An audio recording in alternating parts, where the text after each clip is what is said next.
बेटी बचाओ बेटी पढ़ाओ का नारा देने वालों से यह सवाल मेरा है कि साक्षी मलिक और विनेश फोगट से आप कब मिलने जाइएगा, उसका जवाब दीजिए। जवाब दे दो।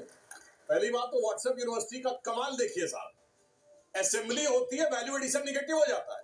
अरे भैया ऐसा कहीं होता है? अगर कहीं पर कोई आपको असेंबल करने को देता है तो अपना प्रोडक्ट देते तो आप उसमें सर्विस चार्ज लेकर ही बेचेंगे। $1 बिलियन का हम लोगों ने एप्पल के फोन एक्सपोर्ट किए हैं असेंबल करके ही।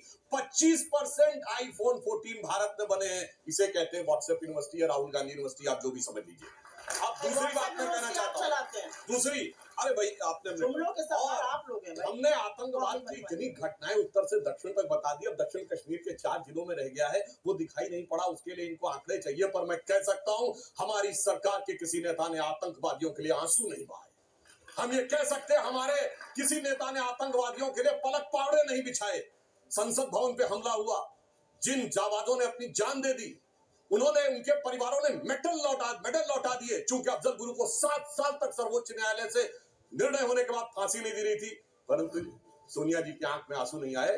बटाला हाउस के एनकाउंटर के आरोपियों के लिए आंसू आए। हमने किसी जाकिर नायक को शांति का मसीहा कहने वाले, इशरत जहां को बेटी कहने वाले, अफजल को हालात का मारा कहने वाले, हाफिज को साहब कहने वाले, ओसामा को जी कहने वाले, बुरहान वानी को भटका नौजवान कहने वाले आतंकवाद पे भाषण दे रहे हैं।